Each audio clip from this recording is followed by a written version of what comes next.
সুপ্ৰভাত। আজি আপোনালোকক ইয়াৰ ভিতৰৰ পৰাই বহি অলপ কথা কওঁ বুলি ভাবিছোঁ।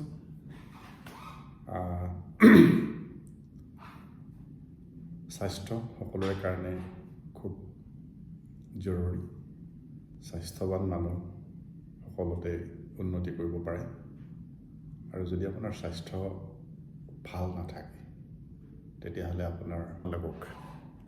আপুনিতো দিনত আপুনি বহুত কিবা কিবি কাম কৰে, নহয় জানো?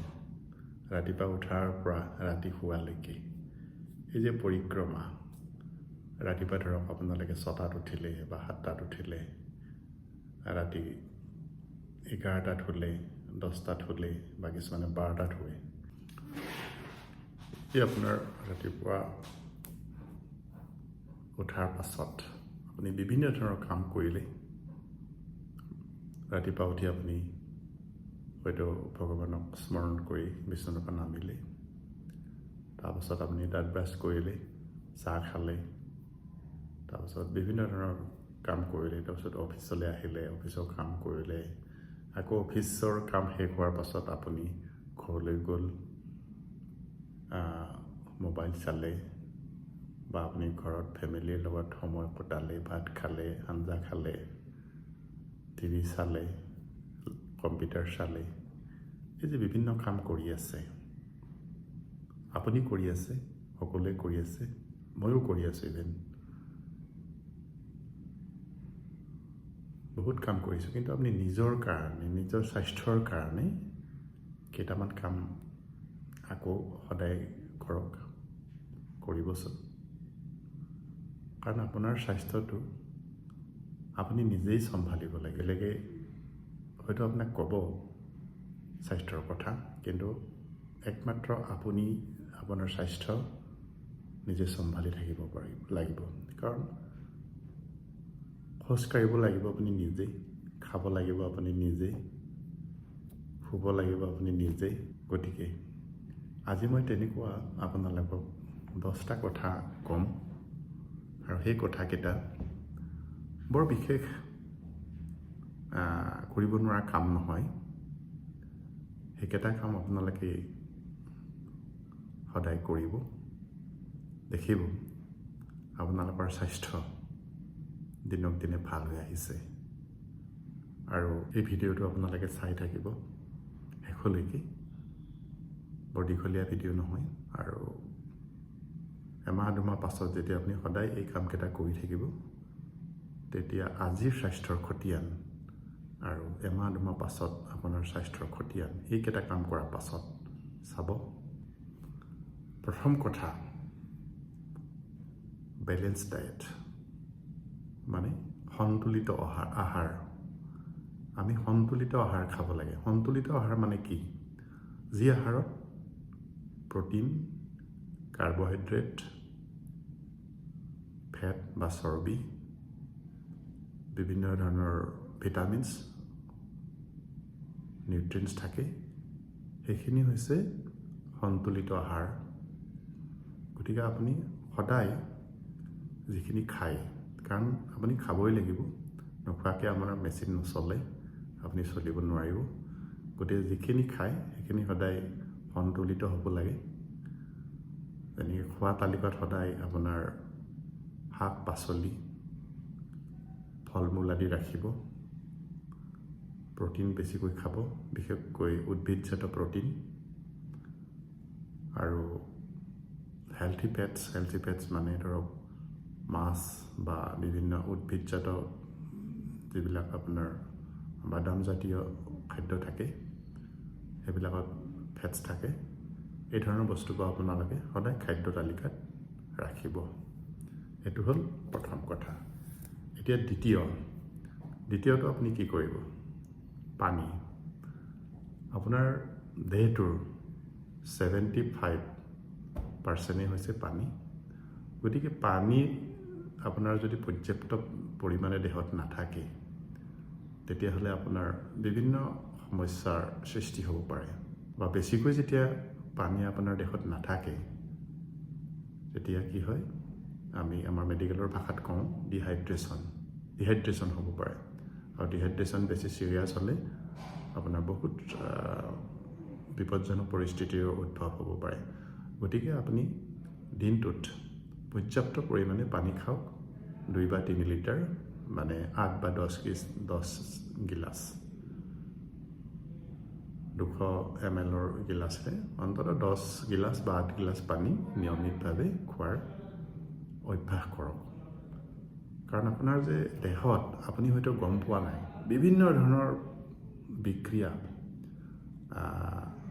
বা ৰাসায়নিক ক্ৰিয়া চলি আছে আপুনি বাহিৰৰ পৰা হয়তো দেখা নাই কিন্তু চলি আছে সেই যে চলিব লাগিব তাৰ কাৰণে পানী লাগিব গতিকে পানী যদি আপোনাৰ নাখায় সেই ধৰণৰ বিক্ৰিয়াবোৰ বন্ধ হৈ যাব বা বন্ধ হ'ব পাৰে গতিকে তাৰ কাৰণে আপুনি পৰ্যাপ্ত পৰিমাণে পানী খাওক পৰ্যাপ্ত মানে 2 বা 3 লিটাৰ 8 বা 10 গিলাচ এইটো হ'ল আপোনাৰ দ্বিতীয় আৰু তৃতীয়তে সদায় ব্যায়াম কৰক 3 নম্বৰ এতিয়া আপুনি কি ব্যায়াম কৰিব ব্যায়ামৰ কাৰণে সহজতে কৰিব পৰা ব্যায়াম হ'ল আপোনাৰ খোজকঢ়া বেগাই খোজকঢ়া যেটো ইংৰাজীত ব্ৰিস্ক ৱাকিং বুলি কয় অন্ততঃ দিনে আধা ঘণ্টা আপুনি বেগাই খোজকাঢ়ক ৰাতিপুৱাৰ সময়খিনি খুবেই ভাল যেটো আপোনাৰ আয়ুৰ্বেদৰ ভাষাত ব্ৰহ্ম মুহূৰ্ত বুলি কয় সূৰ্যোদয়ৰ আগত মানে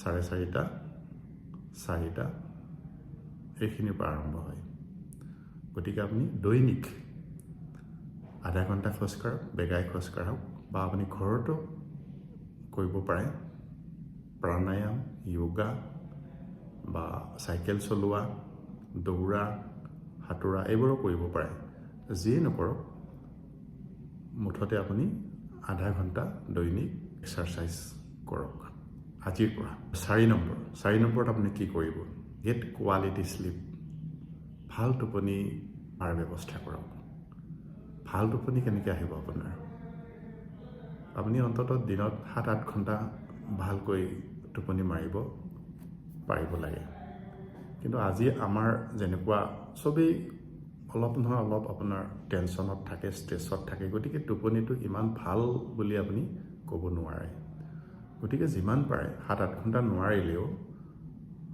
অন্ততঃ 5-6 ঘণ্টা ভালকৈ শুৱক কোৱালিটি স্লিপ ভাল টোপনি কাৰণ টোপনি ভাল হ'লেহে আপোনাৰ পিছৰ দিনা আপোনাৰ কাৰ্যপন্থাবোৰ ভালকৈ কৰিব পাৰিব আৰু যদি টোপনি আপোনাৰ ভাল নহয় তেতিয়াহ'লে পিছদিনা আপোনাৰ সুস্থ অনুভৱ নকৰিব গতিকে বেছি ৰাতিলৈ আপোনালোকে মোবাইল চোৱা কম্পিউটাৰ চোৱা টিভি চোৱা এইবোৰ নকৰিব অন্ততঃ সোনকালে শুবলৈ যাওক 10টা 10:30টাৰ ভিতৰত বা তাৰ আগতে পাৰিলেও ভাল তাৰ কাৰণে আপুনি সোনকালে খাব লাগিব নিশাৰ আহাৰ এইটো হ'ল 4 নম্বৰ আৰু 5 নম্বৰ কি বাৰু যেটো আমি সকলোৱে আজিকালি খুব মিছ কৰোঁ কিন্তু আমি সৰুতে এই বস্তুটো মিছ কৰা নাছিলোঁ কি জানেনে সূৰ্যৰ পোহৰ ৰাতিপুৱাৰ সূৰ্যৰ পোহৰ বা ৰ'দ এইটো আমি আজিকালি সকলোৱে মিছ কৰোঁ কাৰণ আমি ৰাতিপুৱা উঠোঁ কিবা কিবি ঘৰুৱা কাম কৰি এটা সময়ত অফিচলৈ আহোঁ অফিচ পাওঁ আকৌ ৰুমৰ ভিতৰত সোমাই পৰোঁ তাৰপিছত আমি ঘৰলৈ যাওঁ আকৌ টিভি মোবাইলত ব্যস্ত হৈ যাওঁ বা ল'ৰা ছোৱালীৰ লগত ব্যস্ত হৈ যাওঁ ৰাতি খাওঁ শুই থাকোঁ গতিকে আপোনাৰ দেহত সূৰ্যৰ পোহৰ কিমান পৰিলে বিশেষকৈ ৰাতিপুৱাৰ ভাগত কিন্তু আমি যেতিয়া শৈশৱত আছিলে যথেষ্ট পৰিমাণৰ সূৰ্যৰ পোহৰ আমাৰ পৰিছিলে আৰু তেতিয়া ধৰক আজি বেছিভাগ মানুহৰে ভিটামিন ডি ডেফিচিয়েঞ্চি থাকে আৰু আপোনালোকে চবেই জানে হয়তো ভিটামিন ডি আমাৰ দেহত উৎপন্ন হ'বলৈ সূৰ্যৰ পোহৰ লাগে সূৰ্যৰ পোহৰ নহ'লে ভিটামিন ডি চিন্থেচিছ নহয় গতিকে ৰাতিপুৱা অন্ততঃ কিছু সময়ৰ কাৰণে হ'লেও আপোনালোকে সূৰ্যৰ ৰ'দত ওলাওক সূৰ্যৰ তাপ লওক তেতিয়া দেখিব আপোনাৰ ভিটামিন ডি পাব আৰু আপোনাৰ স্বাস্থ্য ভাল হ'ব লগতে আপোনাৰ মুড যেটো এই ভাল লগা বেয়া লগা খং উঠা কিবা এই ধৰণৰবোৰ ভাল হয় সূৰ্যৰ পোহৰে এইবিলাকৰ কাৰণে মুড ভালে ৰখাৰ কাৰণেও দৰকাৰী গতিকে সূৰ্যৰ পোহৰ অলপ লওক আৰু স্বাস্থ্যৱান হৈ থাকক। আৰু তাৰ পাছত আপুনি কি কৰিব? ষ্ট্ৰেছ মেনেজমেণ্ট মই অলপতে কৈছোঁৱেই। 6 নম্বৰ ষ্ট্ৰেছ মেনেজমেণ্ট। ষ্ট্ৰেছ চবৰে ষ্ট্ৰেছ থাকেই আজিকালি। ষ্ট্ৰেছ নোহোৱা একেবাৰে ক্লাছ 6 5 ল'ৰাটোৰো কিবা কিবি ষ্ট্ৰেছ থাকে। হোমৱৰ্ক দিছে, কমপ্লিট হোৱা নাই, পৰীক্ষা আহি আছে, নম্বৰ বেছি পাব লাগে, এছাইনমেণ্ট দিছে কৰিব লাগে, সেইটো তাহাঁতৰ ষ্ট্ৰেছ। ডাঙৰ মানুহৰ ষ্ট্ৰেছৰ লেভেলটো অলপ বেলেগ। ল'ৰা ছোৱালী পঢ়িছে, সিহঁতে পঢ়িব পাৰিব নে নোৱাৰে, ভৱিষ্যতে কি হ'ব, অফিচত ইমানটা কাম দিছিলে সেইকেইটা কাম কৰিব পৰা নাই, কেতিয়া হ'ব, টাইমত নহ'লে কথা শুনিব লাগিব, এই ধৰণৰ বিভিন্ন ধৰণৰ ষ্ট্ৰেছ চবৰে থাকে ষ্ট্ৰেছ। আৰু ষ্ট্ৰেছ নোহোৱাকৈ কোনো মানুহ থাকিবই নোৱাৰে। অলপ অলপ ষ্ট্ৰেছ থ'বৰ কাৰণে জৰুৰী অৱশ্যে পজিটিভ ষ্ট্ৰেছ। এই ষ্ট্ৰেছ কমাবৰ কাৰণে আপোনালোকে কি কৰিব? ষ্ট্ৰেছৰ কাৰণে আপোনালোকে কি কৰিব? মেডিটেশ্যন কৰিব। অন্ততঃ 5 মিনিট সময় আপোনালোকে মেডিটেশ্যন কৰিব, প্ৰাণায়াম কৰিব। তেতিয়া আপোনাৰ বহুখিনি পৰিমাণৰ ষ্ট্ৰেছ আপোনাৰ নাইকিয়া হ'ব। আৰু মেডিটেশ্যন মানে বিভিন্ন ধৰণৰ মেডিটেশ্যন আছে, আপোনালোকে নিজে চাই ল'ব পাৰিব। প্ৰাণায়াম যিটো আমাৰ ভাৰতীয় সংস্কৃতিৰ এটা অভিন্ন অংগ, প্ৰাণায়াম যোগ কৰিব পাৰে।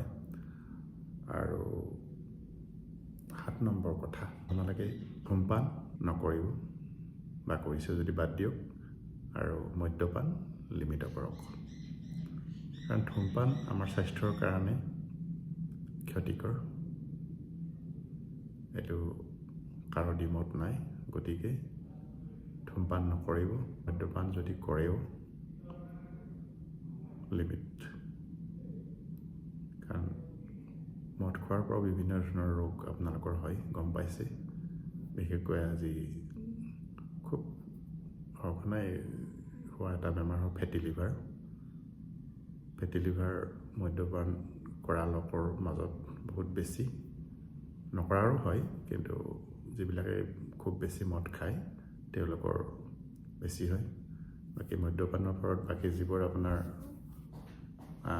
অশান্তি বা ছ'চিয়েল হেৰি হয় সেইটো গম পায়।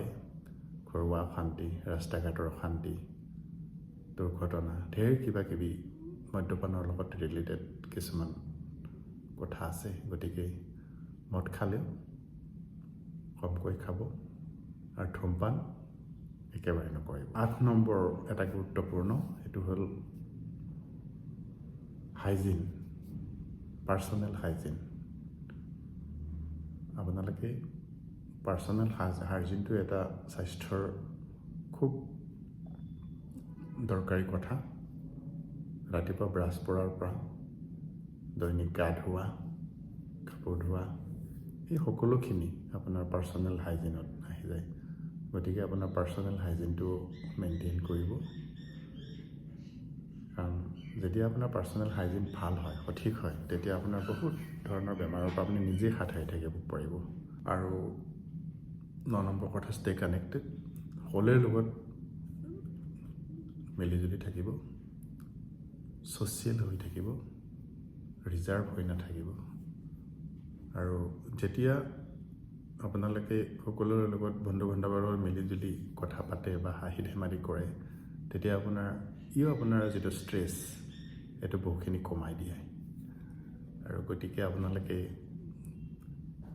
সকলোৰে লগত মিলিজুলি থাকক, কথা পাতক, একাপ চাহ খাওক, এইখিনি কথা পাতক। গছিপিং যিটো পৰচৰ্চা, এইবোৰ ইমান নকৰিব। কাৰণ গছিপিংটো এটা পজিটিভ বা যোগাত্মক কথা নহয়, কাৰণ সি আপোনাক নিগেটিভিটিহে দিয়ে। আৰু শেষত ইমানখিনি কৰিলেই যেতিয়া আৰু এটা কাম কৰিব, আপোনাৰ স্বাস্থ্যৰ এটা অডিট চেকআপ কৰি থাকিব। কাৰণ আপুনি আপোনাৰ হেল্থ চেকআপ জৰুৰী। আজিকালি হেল্থ চেকআপ সম্পৰ্কে বহুত মানুহে সজাগ হৈছে। অন্ততঃ আপোনাৰ নিজৰ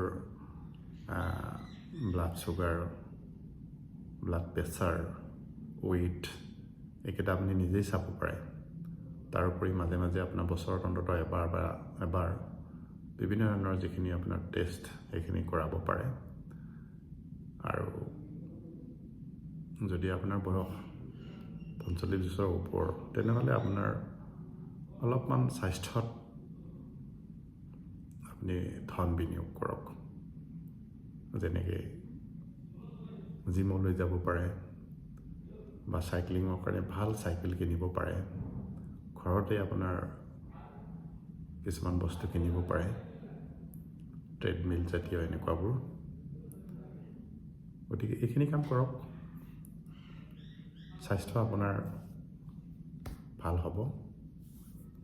গতিকে আজি আৰু বেছিকৈ নকওঁ, বেছিকৈ কথা ক'লে ইমান হেৰি নাই। গতিকে মই এই 10টা কথা ক'লোঁ, আপোনালোকে এই 10টা কথা ক'লোঁ, আপোনালোকে এইকেইটা পাৰিলে মানি চলিব সদায় ডেইলি, তেতিয়াহ'লে আপোনাৰ স্বাস্থ্য ভাল হ'ব। Thank you. ভিডিঅ'টো আপোনালোকে চাইছে, কেতিয়াবা এনেকুৱা মাজে মাজে আকৌ ভিডিঅ' আপোনালোকৰ মাজত শ্বেয়াৰ কৰিম। আকৌ এবাৰ ধন্যবাদ। দিনটো আপোনালোকৰ শুভ হওক।